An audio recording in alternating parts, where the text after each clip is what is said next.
Well, good evening. I apologize. I'm having some technical difficulties again with my computer. Today I'll be submitting my final exam by myself. Again, Richard Mostoller. This is EDU290, Learning Theory and Management with Professor Cannon. Question 1. Discuss why it is important for educators to understand the neurology of emotion, behavior, and learning. I feel neurology gives us the tools needed to build optimism, incentive, and motivation within the classroom.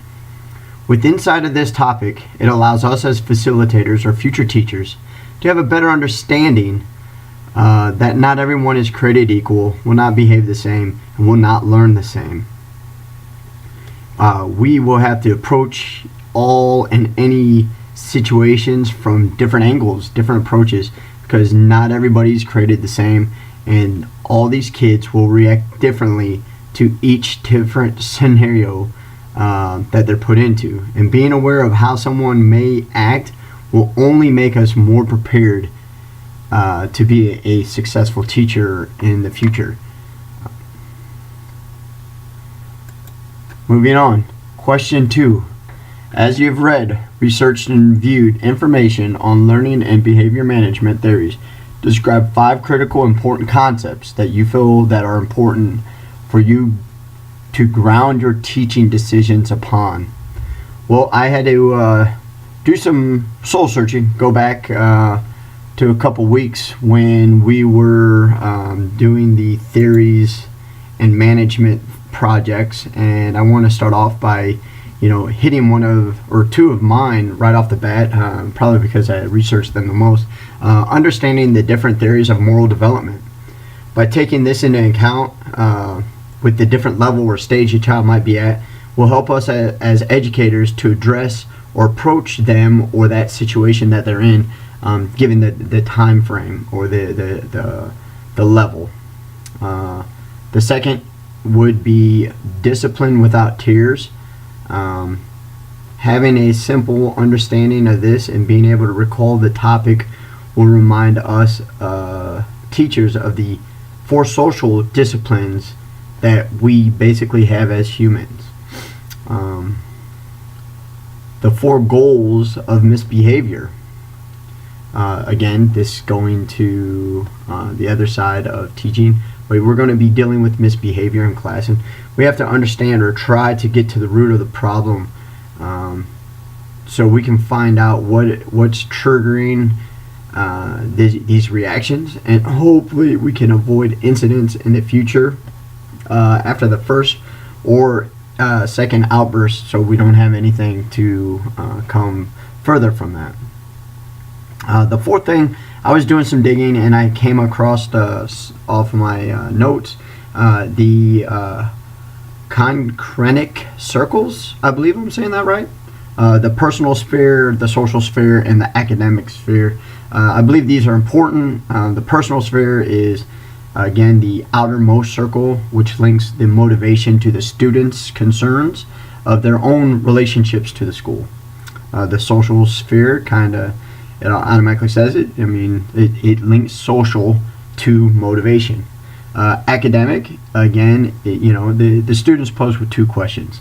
1, is it worth my time? Or 2, can I do what's being asked? And again, it's our job as teachers to kind of bring them together. And the 5th one, I'm kind of going out on a limb here, but I do feel it's very important. Love or caring, supportive environment. I want all children, even under my immediate supervision, to feel a sense of compassion and caring for me as an educator. I believe that's very important, and it's going to ground me as a teacher and help me with my decisions. School is a home away from home in my eyes, because it's where we're going to be spending the majority part of our life. I want to ensure we can incorporate as many of Maslow's hierarchy needs to maximize learning. The biggest thing is maximizing the learning so we can move forward and hopefully have a successful learning environment.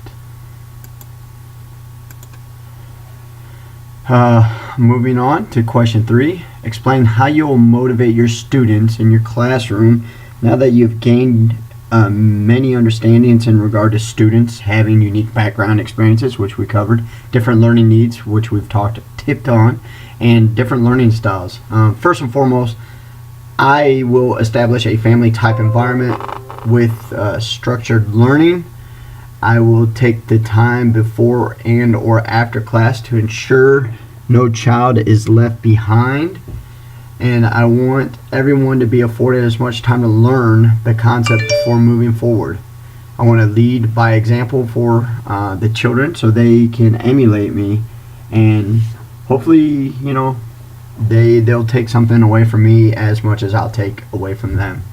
I know how valuable teacher motivation is for personal motivation, so I plan on being as motivated as possible each and every morning greeting the kids. I intend to motivate the students while teaching and being motivated through challenging and supportive lessons and assignments. I aspire to be a PE teacher, so I desire to help students understand and continue to learn about their body while developing a greater appreciation for fitness and health. I believe those are things that will help them in life.